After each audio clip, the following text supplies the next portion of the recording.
Here we have a video of Bill Nye presenting his evidence and a response to Bill Nye's evidence for the age of the Earth.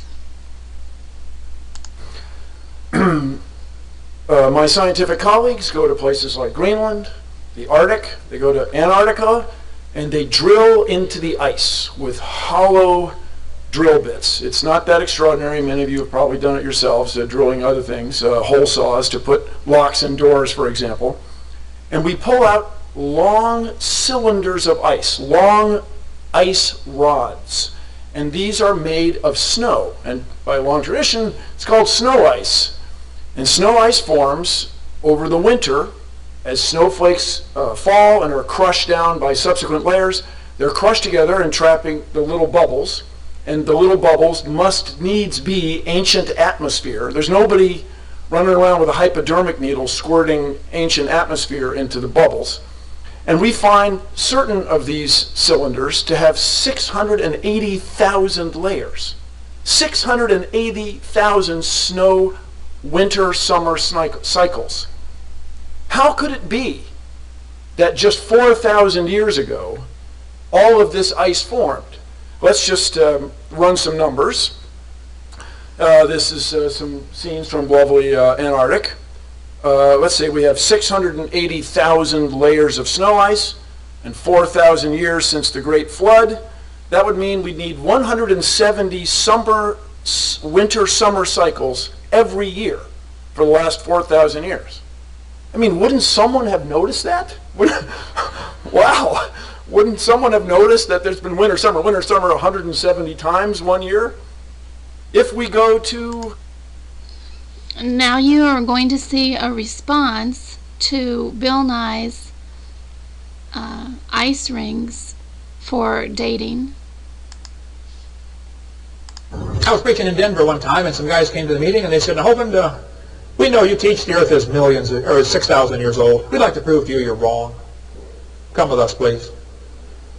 They took me to the Denver National Ice Core Laboratory. They've got this freezer, huge freezer, about the size of this auditorium. We walked in there, 36 below zero. I got Florida blood, folks. That was cold. I know for you that's summertime, 36 below. The Wisconsinites. We walked in there, and they said, "Mr. Hovind, we go to the South Pole and to Greenland, and we drill holes through the ice. And we save the middle part of the hole." Has to be a government job, you know. And saving ice holes, yeah. We can drill these holes down in the ground, and we save the core sample in this freezer. We'd like you to see these core samples. I said, "Oh, that'd be very interesting." I walked in the freezer, they showed me these core samples, and they said, "Hovind, you see these rings on here?" I said, "Yep, I see them." You can see them very clearly. They said, "What happens in the summer, the snow melts a little bit, and then it refreezes and makes clear ice. But in the winter, the snow packs, and it traps the air bubbles, and it makes white ice.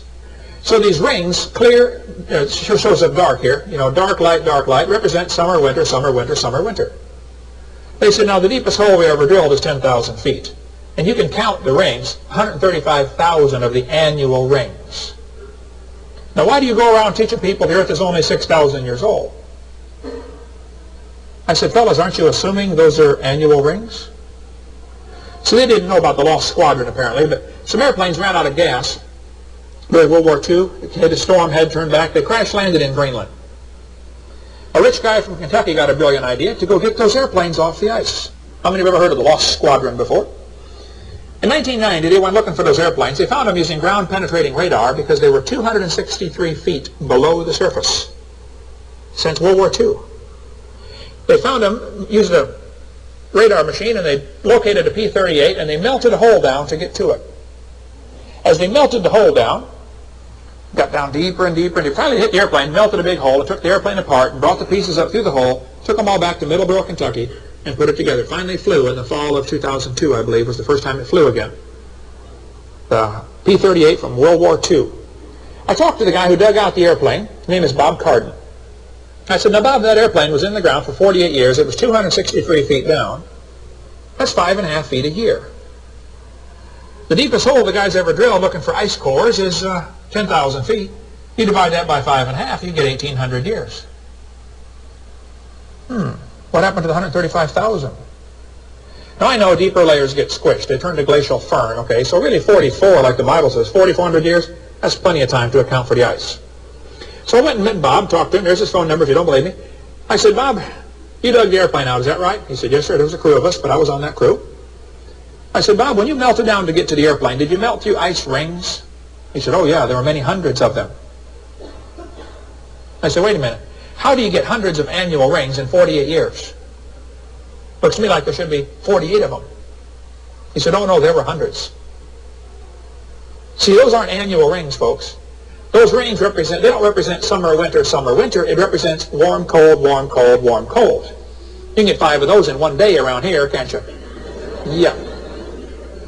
But here's a guy from Scientific American still calling them annual rings. Now, either he's ignorant or he's a liar. I hope he's just ignorant, because ignorance can be fixed. Stupid is forever. By the way, that's the difference. Here's a guy from Alaska wrote me a letter. Said, Brother Hovind, I work with the Eskimos up here. He said, I got 15 layers of snow on my car in 8 hours. Not 15 inches, 15 distinct layers of snow.